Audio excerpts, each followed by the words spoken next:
Welcome back to the 10th year of Kickback. We are so excited to be here and to have you join us once again. We are so excited for everything that we have planned for you. We just love all of the guests that have either come back, new guests, old guests. We are just so proud of the individuals that have been involved, and we're just really excited to get started.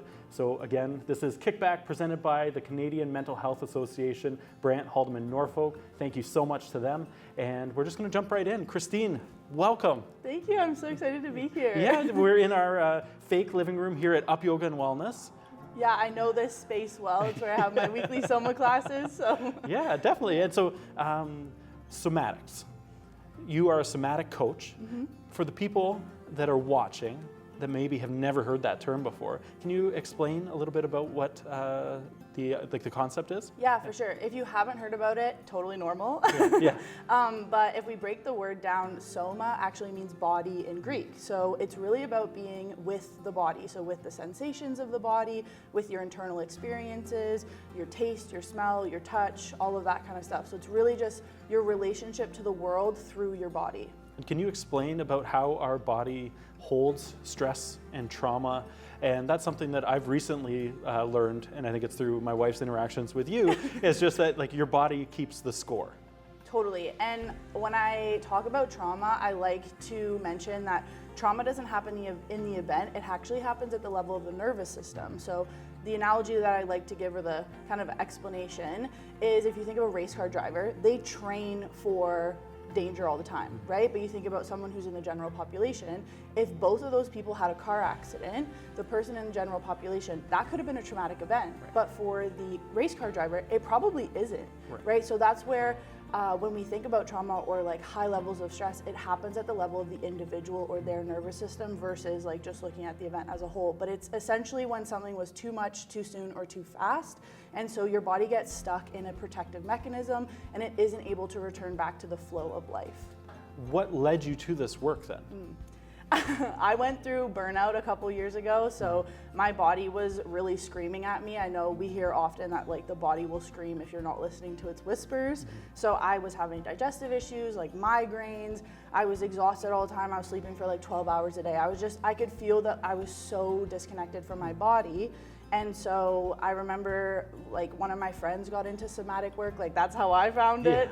But the first time that I really like slowed down and was with my body, it felt like I was drunk. I felt like I was having an out of body experience, but that's where I realized how disconnected I had been and how much I was just living for other people and really didn't know what I wanted myself. Right, and I just think we all live such busy lives. Right, like it's go, go, go, go, yes. Go. The idea of somebody stopping and like taking that moment for themselves.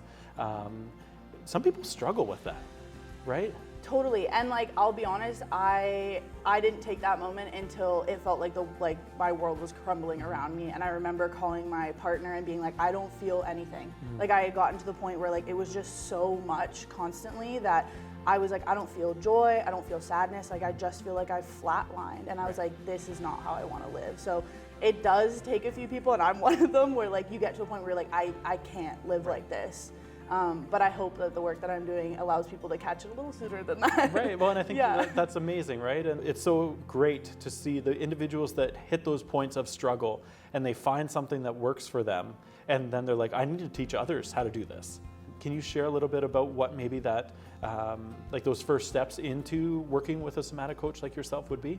Yeah, for sure. I think if you're at home and you're just like kind of starting to get into the work and you're looking at like, what can I do? I would say reduce your input. So I was someone that would like watch TV while also scrolling TikTok, and I was just getting like trying to drink from a fire hose, right? Yeah. So I think like try cooking without music playing or the TV in the background. Like try to reduce some of your input. Try driving without a podcast or music playing, and just like be with some of the things that are going on. Be with your thoughts, be with some of the sensations in your body, and really try to reduce the input.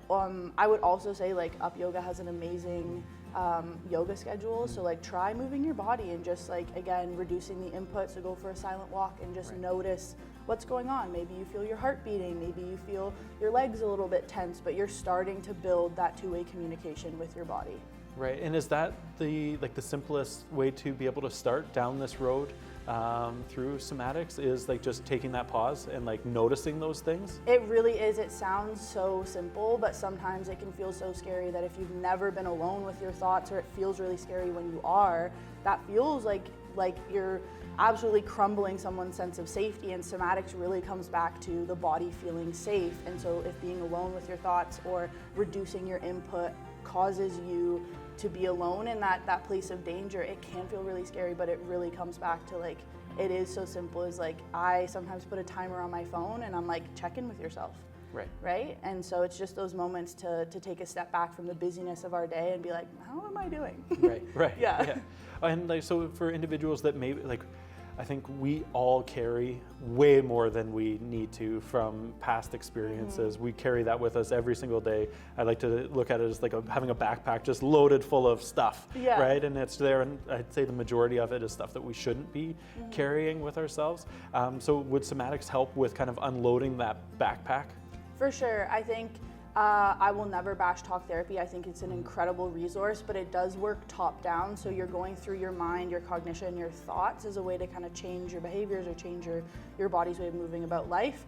Somatics goes bottom up. So it works through your sensations, your body's experience first, which works with your nervous system first. And I think the tough part about carrying that backpack is sometimes you don't know what's in the backpack, right? Like these things happen when you were super young and you don't have access to the event anymore.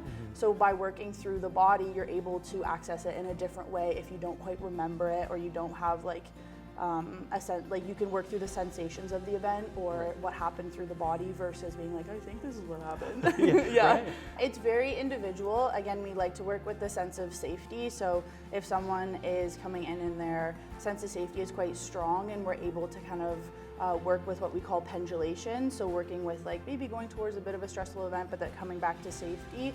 That's something that we can do, but it does come down to working with like making sure that their sense of self-regulation is there before we start introducing like a bunch of new things, or introducing like the kind of the well that is healing. So it really comes down to that sense of safety and self-regulation of being able to touch onto a stressful event, but then coming back to themselves. And I like to think of it as like tides, where you're kind of like flowing onto the beach and flowing back, versus sometimes people come to me and they're like a ping pong ball, right? They're like bing, bing, bing, bing. And so our goal, instead of them being like this, is to find that wave again.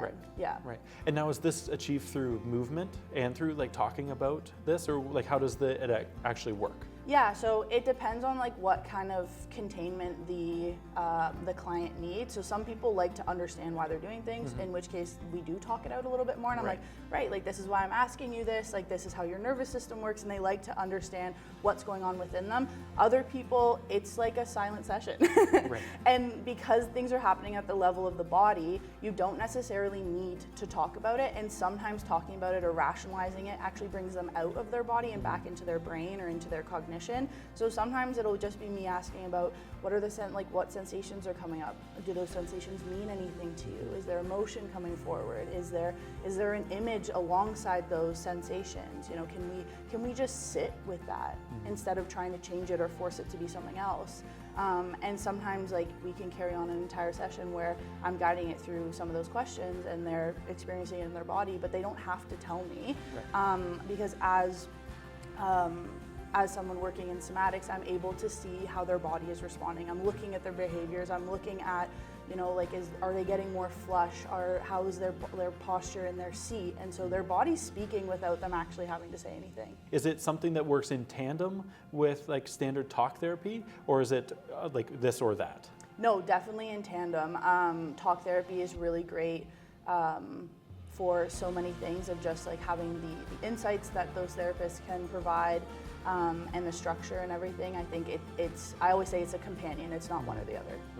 And what would you say to somebody that's watching right now at home, maybe in the car, on a bus, wherever they're taking in this interview from? What would you say to somebody that's maybe tried all sorts of different things to be able to help with whatever they're dealing with, and just nothing's quite stuck, and maybe they feel stuck? Oh, that's such a good question. I would look at what you'd like your life to become, or like the vision that you have for your life, and pick one thing. I think when we try to fix everything all at once, and I was totally that person when I was going through burnout. I was like, fix everything. Like, I need to see a naturopath. I need to see, like, for my digestive issues, I need to do all of these different things. And instead, I realized that, like, if I try to do it all at once, again, I'm going to overwhelm my nervous system. Right. So I think it would really go back to, like, okay, if you're trying to heal all of these parts of your life, can you pick one just for now and focus on the next step, that one little tiny next step in that one dimension of your life. Right, and I think it's important to remember too, like, it's potentially taken you years, potentially decades of time to reach that point of feeling that overwhelm or that burnout or whatever it is that somebody's dealing with. Yeah. You can't necessarily expect it to be like fixed like right away, Yeah. right? It's a bit of a journey to be able to navigate those things that you've spent an entire life building up to. Totally. Healing is a long game, as frustrating as that is, and there really isn't a destination. I think it's so beautiful to know that, like, throughout all of our lives, we're just going to get to know ourselves even more and more. Right, awesome. And is there anything else that you would like to say that maybe we haven't covered so far? Try to do things 5% slower. Oh, interesting. I like that. Yeah. Yeah.